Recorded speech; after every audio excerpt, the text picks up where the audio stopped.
Well, I spoke too soon. I just did a video talking about the Lord hadn't given me anything yet to put out, and then bam, He gave me something. So I'm in the Jerusalem Post right now. Um, Two IDF soldiers injured by Palestinian sniper fire. IAF strikes Hamas. So there's still fighting going on, and the last I heard, there was a ceasefire agreement. Still firing. In fact, was it 3 hours after the ceasefire had happened? I think 20 rockets got lobbed into Israel. So we're never going to see the end of that until the Lord comes back and puts a stop to it. Um, I thought this was an interesting title to an article. Why doesn't France respond to attacks on Saturday and Sunday people? Wouldn't that be Christians? But this is a trend I've started to notice. Like when they talked to, they talked about the Sri Lankan things. All the stories that said that didn't say Christians. It had some other name that it referred to them as Easter worshippers or something like that. They wouldn't say Christians. This is all part of the plan to make Christians look bad. This has been going on for years. Um, Tens of thousands set to march for Israel in Switzerland. I thought that was kind of pretty good that we got people standing up. But unfortunately, I believe it's a little too late. And this one really caught my eye. Kushner says Middle East peace plan will be good starting point. I'm going to start with that article because that really just instantly caught my eye. So, White House senior advisor Jared Kushner. Did you notice the titles changed? White House senior advisor. Way back, I talked to you guys, and I've said in comments about Kushner is the architect of the peace plan. Everybody's getting all over Trump about this, but it has nothing to do with him. It's all Kushner. And Kushner is now being built up in power and gaining strength and being elevated. And I had told you guys, the Antichrist isn't just going to come out of nowhere. There has to be a time frame where he's built up to world leader status. Every time I see something from him, it's him gaining more power, gaining more control, doing more, getting more involved, coming out in the front more. Thought I heard a car door. So this is just a sign and another arrow pointing to who, right now at the top of my list, he's the one to be the Antichrist. It's just too many arrows pointing to him. White House senior advisor Jared Kushner said on Thursday he hopes Israel will take a hard look at President Donald Trump's upcoming Middle East peace proposal. And you already know it's not, it's all his. Simple Google search shows you who has actually been doing this before proceeding with any plan to annex West Bank settlements. Now, if you guys know anything about Israel, they've got on the West Bank, it's all, what is that? Jordan and Jordan's down here, and I forget what's above it. And they've constantly been talking, now they have Golan, they've constantly been talking about we need to get the rest of our land that God gave to us, get it back under Israeli control. And after the Golan Heights were given to them, then right off the bat, talks were about we need to annex the West Bank. We need to get that back in here. Now they work in Jordan. They do all kinds of stuff over there. They have orchards over there, but they don't. There's no real actual Israeli control over there. This is the plan, and they're trying to add it to the peace deal. Israeli Prime Minister Benjamin Netanyahu had vowed in the waning days of a re-election campaign he won on April 9th to annex Israeli settlements in the occupied West Bank, in a move that would be bound to trigger condemnation from the Palestinians and the Arab world and complicate the U.S. peace efforts. Kushner, speaking at a dinner of the Washington Institute for Near East Policy, said the Middle East peace proposal he has been putting together, so he admitted he put it together, was close to release, and that Israel and Palestine should wait to see before making any unilateral moves. He said the issue would be discussed when the Israeli government, with the Israeli government, when Netanyahu forms a governing coalition. Quote, I hope both sides will take a real look at it, the Israeli side and the Palestinian side, before any unilateral steps are made, Kushner said. Adding, he had not discussed the issue, end quote, sorry. He had not discussed the issue of settlement annexation with Netanyahu. Kushner and Middle East envoy Jason Greenblatt have spent the past 2 years developing the peace proposal in the hopes it will provide a framework for a renewing dialogue between the Israelis and the Palestinians. The Palestinians have refused to talk to the U.S. side since Trump decided to move the U.S. embassy from Tel Aviv to Israel, or Jerusalem, and declare Jerusalem the capital of Israel. The Palestinians want to establish a state in the West Bank, East Jerusalem, and the Gaza Strip, all territory Israel captured in 1967. Kushner, who is married to Trump's daughter Ivanka, is expected to unveil his proposals in June after the Muslim fasting month of Ramadan. What will we be able to put together as a solution that we believe is a good starting point for the political issues, and then an outline of what can be done to help these people start living a better life, Kushner said. I was given the assignment of trying to find a solution between the two sides, and I think what we'll put forward is a framework that I think is realistic, it's executable, and it's something that I do think will lead to both sides being much better off, Kushner said. Kushner has begun to take a more public role in the Trump administration since he emerged unscathed from the U.S. Special Counsel Robert Mueller's probe into whether the Trump presidential campaign in 2016 colluded with Russia. Trump has relied heavily on the 38-year-old Kushner, who helped develop prison reform legislation and a new U.S.-Mexico-Canada trade deal, and is also working on a U.S. immigration proposal. You know, I got to stop there for a second because a lot of people talked about, I've heard from several different sources the last few years, they said the Antichrist is going to be about it they said around his 40s, and I didn't know Kushner was 38. That's weird. All right, I had to go look that stuff up again. The Middle East proposal, which has been delayed for a variety of reasons over the past 18 months, has two major components. It has a political piece that addresses core issues such as the states of Jerusalem, and an economic part that aims to help the Palestinians strengthen their economy. Kushner has said the proposal is not an effort to impose U.S. will on the region. He has not said whether it calls for a two-state solution, a goal of past peace efforts. On Thursday night, he called on critics to hold their fire until they are able to see the plan in its entirety. Palestinians have voiced skepticism about the effort, led by Trump's son-in-law, who is a real estate developer before joining his father-in-law as a senior White House advisor.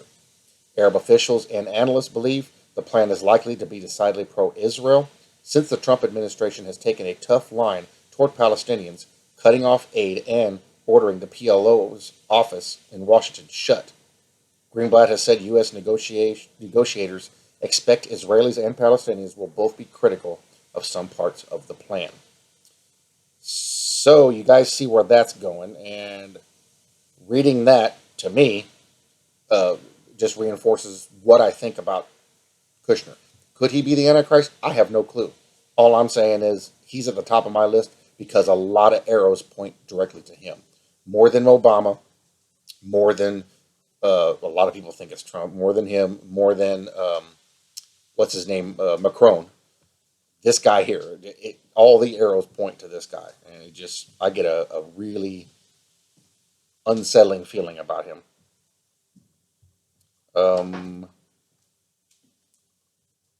Is there something else we can cover real quick?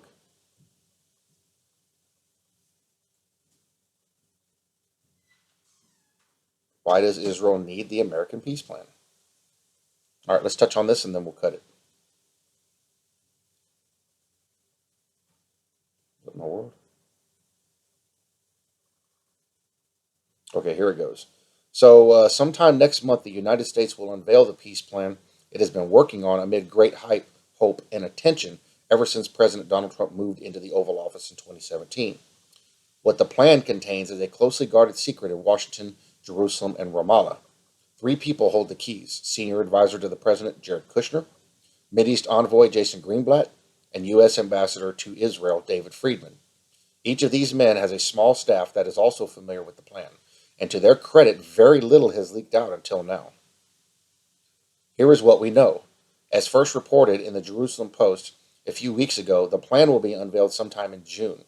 At first, the administration had seriously considered releasing its plan immediately after last month's elections in Israel, but before the establishment of a new government. In the end, though, that idea was shelved after the Americans understood that such a move would be perceived as interfering in Israel's post-election governmental process. Interestingly enough, it actually did have an effect on it. So why June? Because that will be after a new government has been formed in Jerusalem. So contrary to popular belief, and actually what I had originally thought, it's not because of Ramadan.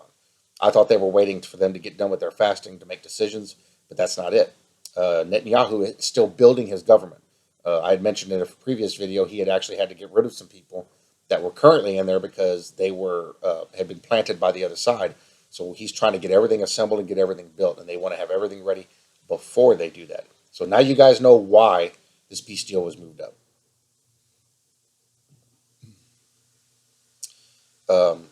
After Israel's Independence Day and Remembrance Day, and after Ramadan, there will be no more excuses for Israel or the Palestinians why the plan cannot come out. So they're going to push it hard between now and then, and to push it to get it signed. On the U.S. side, June is pretty much the last day to try to build some momentum, to give the plan a chance. After Labor Day and the beginning of September, the president and his staff will completely shift their focus to the 2020 race.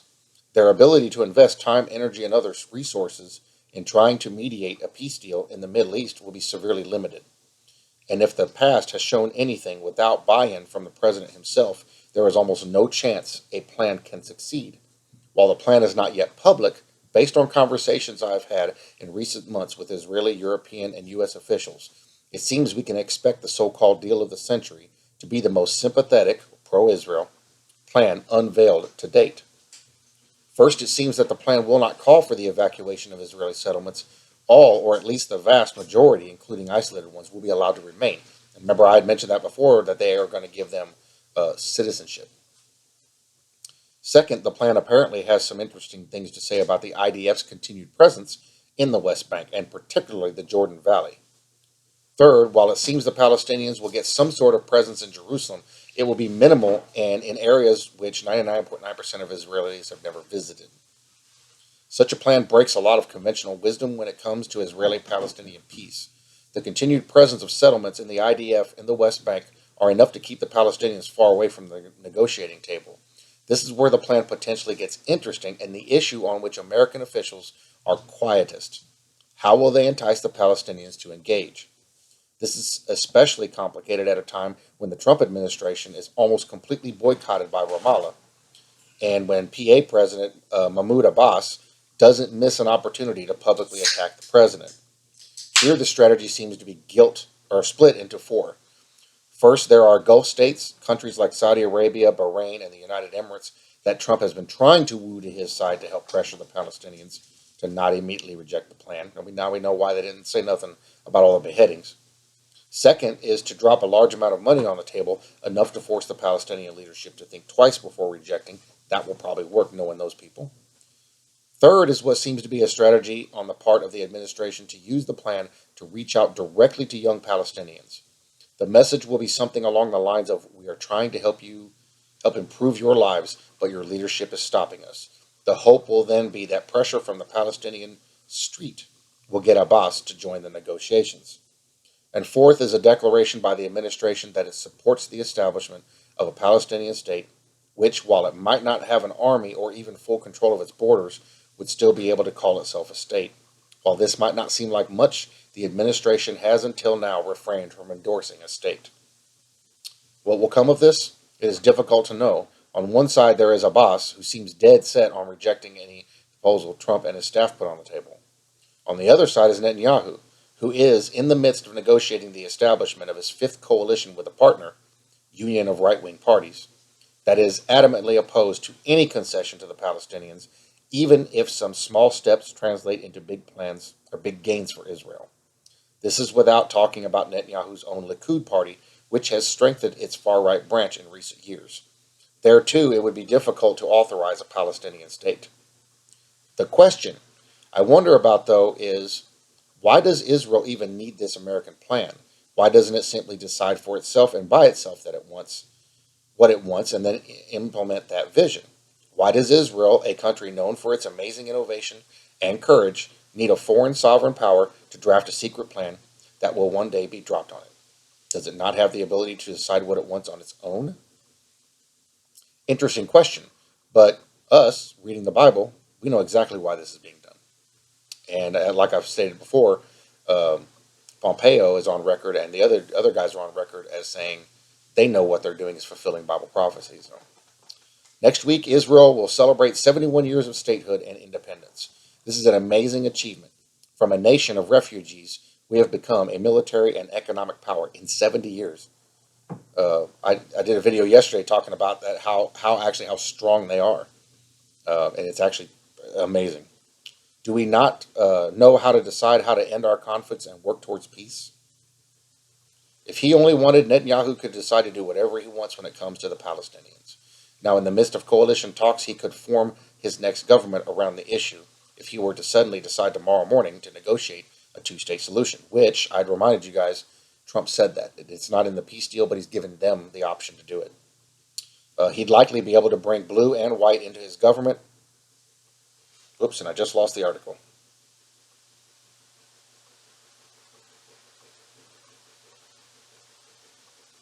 Okay. Well, the website just went nuts and I lost the article. Oh, there it is.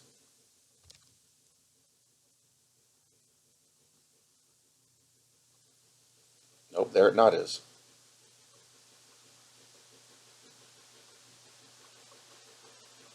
Okay. Nope, they're not letting me read the rest of it. So, we see what's going on. We see what's on the world stage. We know what's happening and what needs to happen, and how they're going about doing it. Armed with all these different little details, I'm going to throw another one in there.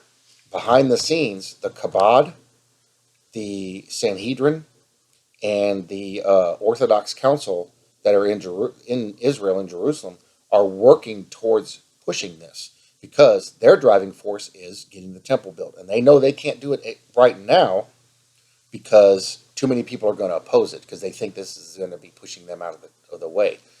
But behind the scenes and behind closed doors, a lot of deals are being made and a lot of people are doing a lot of talks to push this to get this going because in their mind, they believe once we get the temple, the Mashiach is going to show up. So that's their driving force behind this. This is why they're doing the dedications. This is why they're doing ceremonies. This is why on Passover they sacrificed the lamb and cooked it and gave the meat out to everybody. They're building up to what their desire is. And ultimately the desire will be getting that temple built. And remember what I told you guys, they found a cave through the Dead Sea Scrolls and the Copper Scroll that supposedly has the original Tabernacle of David in it, which would be the one Moses had built. And some people think that they spirited it away to a secret location or restoring it. They could set that up in lieu of a temple, so they could start doing these things to bring about their Mashiach.